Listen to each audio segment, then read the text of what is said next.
Hello dear student, आप सभी का स्वागत दोस्तों आज की क्लास में। और आज हम पढ़ने वाले हैं आपके हिस्ट्री का चैप्टर नंबर 21। ठीक है, भारतीय राष्ट्रीय आंदोलन। ठीक है दोस्तों, इस चैप्टर को स्टार्ट करने से पहले मैं आप सभी को बता देना चाहता हूं, अगर आप चैनल पर नए हो तो पहले दोस्तों चैनल को सब्सक्राइब कर लेना। ठीक है, और दोस्तों एक बात और, आपके पब्लिक एग्जाम के लिए दोस्तों मैं तैयारी कर रहा हूँ, उसके इंपॉर्टेंट क्वेश्चंस बना रहा हूँ, तो इसलिए दोस्तों चैनल के साथ जुड़े रहना और वीडियो को लाइक करना ताकि ये वीडियो आपके दोस्तों तक यानी और लोगों तक पहुंच सके। ठीक है दोस्तों, चलिए आज की क्लास को शुरू करते हैं और समझते हैं इस चैप्टर को बहुत अच्छे तरीके से। ठीक है, आज दोस्तों जैसे भारतीय राष्ट्रीय आंदोलन की बात करते हैं तो इसकी पहले परिभाषा समझते हैं कि भारतीय राष्ट्रीय आंदोलन क्या है। ठीक है, जरा ध्यान समझेंगे। देखिए परिभाषा, भारतीय राष्ट्रीय आंदोलन वह संगठित संघर्ष, संगठित मतलब क्या होता है, इकट्ठा, जिसमें लोगों को हम इकट्ठा एकत्रित कर लेते हैं सबको। ठीक है, ठीक है, तो इसे कहते हैं संगठित संघर्ष था जो भारतीयों ने ब्रिटिश शासन से स्वतंत्रता प्राप्त करने के लिए चलाया है ना भाई। किसने चलाया? एक संगठित संघर्ष था जो कि भारतीयों ने ब्रिटिश को हराने के लिए यानी भारत से भगाने के लिए और भारत को स्वतंत्रता दिलाने के लिए ये आंदोलन लड़े। ठीक है, इसी को हम भारतीय राष्ट्रीय आंदोलन कहते हैं। समझ में आ गया? अब चलते हैं आगे। देखिए ये आंदोलन केवल राजनीतिक नहीं था। क्या?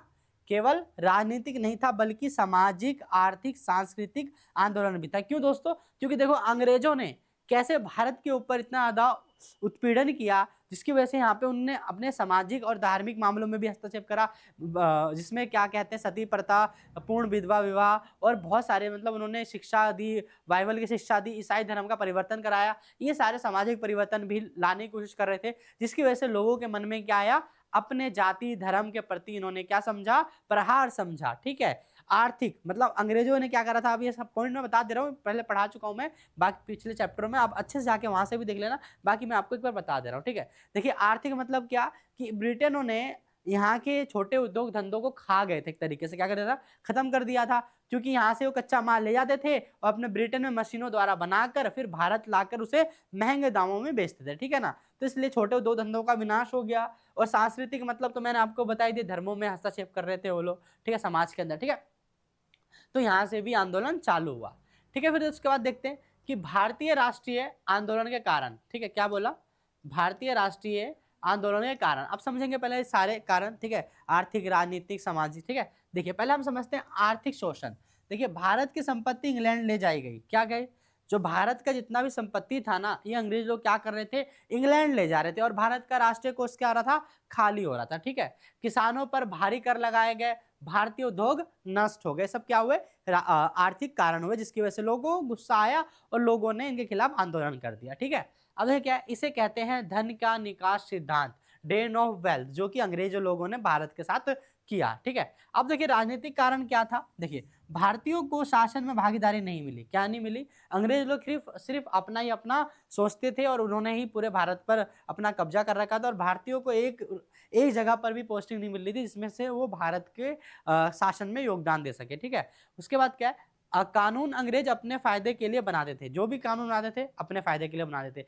ठीक है ना, और इसमें जो भारतीय नागरिकों को कोई भी फायदा नहीं होता था बल्कि उनको उससे नुकसान ही होता था, जैसे कि इन्होंने किसानों पर भारी कर वगैरह लगाने के कानून बनाए। ठीक है, इत्यादि ये सब। अब आगे देखिए क्या है, सामाजिक और सांस्कृतिक कारण। ठीक है, देखिए भारतीयों को अपमान क्या हुआ, भारतीयों के साथ अपमान किया गया, नस्लीय भेदभाव, जैसे कि है ना, गोरा काला का, अनपढ़ सब असभ्य का, बहुत सारी चीजें थी। ठीक है, भारतीय अयोग्य हैं जैसी सोच, है ना, भारतीय अयोग्य मतलब भारतीय जो है काबिल नहीं है किसी भी चीज की, तो ये सारी चीजें थी। ठीक है, फिर शिक्षा और प्रेस की भूमिका, अंग्रेजी शिक्षा ने राष्ट्रीय चेतना फैली और समाचार पत्रों ने जनता को जागरूक किया। तो ये सारी चीजें थी जो कि राष्ट्रवाद आंदोलन के, भारतीय राष्ट्रवाद आंदोलन के कारण बने। ठीक है, अब चलते हैं आगे। देखिए भारतीय राष्ट्रीय आंदोलन के चरण, चरण कौन कौन से दोस्तों? देखिए आंदोलन को मुख्य रूप से 3 चरणों में बांटा गया था। कितने चरणों में बांटा गया था? 3 चरणों में बांटा गया था, जरा ध्यान समझना। ठीक है, पहला चरण क्या है, उदारवादी चरण। क्या है? उदारवादी चरण। दूसरा चरण क्या है, उग्रवादी चरण। ठीक है, और तीसरा चरण है आपका गांधी युग। ठीक है, ठीक है, अब देखिए उदारवादी चरण में क्या था कि इसके अंदर सोच था लोगों का, बहुत सारे लोग, कांग्रेस की स्थापना हुई थी 1885 में। ठीक है, यहाँ 1885 है ना, यहाँ पे क्या हुआ, कांग्रेस में अलग अलग सोच के लोग, अलग अलग थिंकिंग के लोग इसमें शामिल थे, सबकी विचारें अलग अलग थी। ठीक है, सभी को एक साथ लेकर चलने का इनका काम था। केवल ये लोग नॉर्मल युद्ध नहीं कर रहे थे बल्कि बात विमर्श लोगों तक जो होती है, क्या कहते हैं उसको, राष्ट्रवाद की भावना पहुंचाना लोगों तक, ठीक है, ये सारा काम हुआ। फिर उग्रवादी चरण, इसमें क्या हुआ, इसमें आंदोलन किए गए, क्या किए गए, आंदोलन किए गए, किसके खिलाफ, अंग्रेजों के खिलाफ। फिर उसके बाद है गांधी युग। गांधी युग में तो आपको पता ही है कौन से, असहयोग आंदोलन और सविनय अवज्ञा आंदोलन, भारत छोड़ो आंदोलन, जो कि आपको मैंने इससे पिछले वाले चैप्टर में पढ़ाया था, ठीक है, वो सारी चीजें।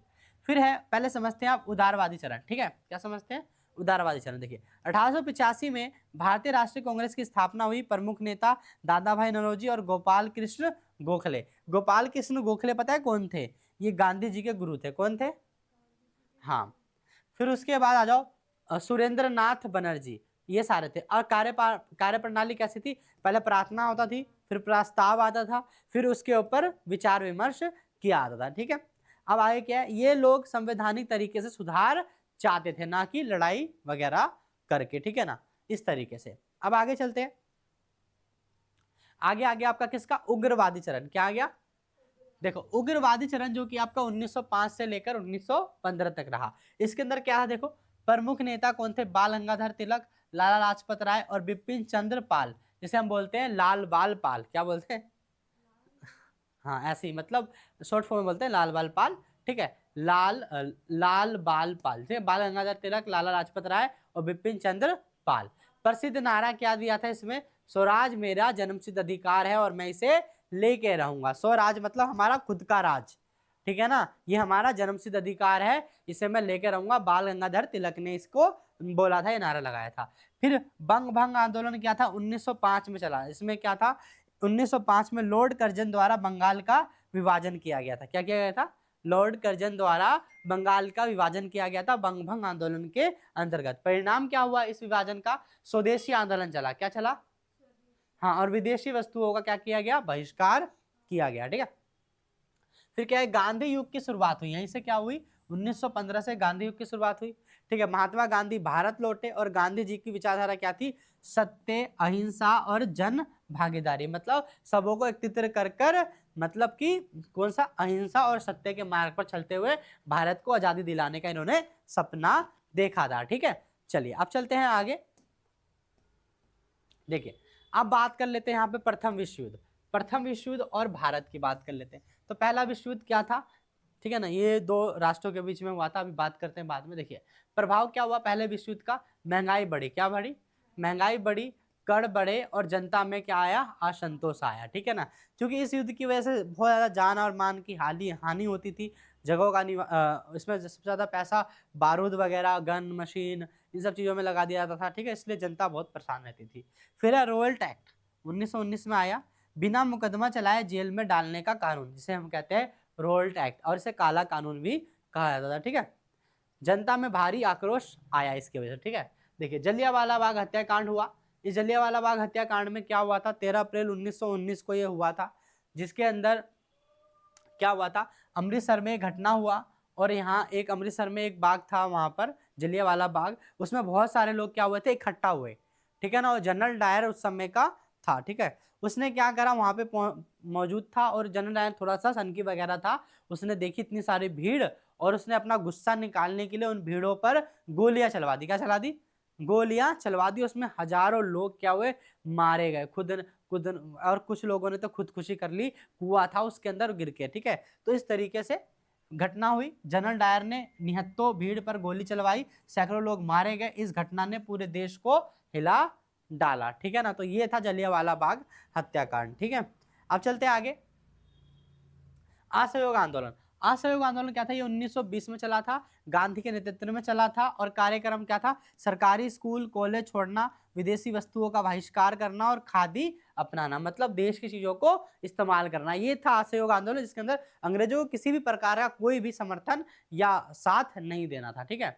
फिर 1922 में चोरी चोरा कांड के बाद आंदोलन वापस ले लिया गया। अब चोरी चोरी कांड क्या है, चोरा चोरी कांड क्या है, ये एक जगह है और एक पुलिस थाना था यहाँ पर चोरी चोरा में, जिसके अंदर कुछ हिंसक लोगों ने वहां पर जाके, मतलब इसी आंदोलन के लोग जो थे, जाकर उस थाने, पुलिस थाने में आग लगवा देते हैं, और गांधी जी देखते हैं कि ये जो आंदोलन है वो हिंसक होता जा रहा है, क्या होता जा रहा है, हिंसक, तो इसलिए उन्होंने असहयोग आंदोलन को वापस ले लिया, ठीक है भाई। अब चलते हैं आगे, सविनय अवज्ञा आंदोलन, ठीक है। देखिए 1930 में था नमक कानून तोड़ा गया, इसके अंदर क्या था, सविनय अवज्ञा आंदोलन, या फिर नमक यात्रा, दांडी यात्रा भी चलाई गई थी। सविनय अवज्ञा आंदोलन क्या था कि ना गांधी और इरविन के बीच में ना समझौता हुआ था, लॉर्ड इरविन के बीच में समझौता, ठीक है ना। तो गांधी की बातें ना लॉर्ड इरविन ने मानी नहीं, जो भी उसने दिया।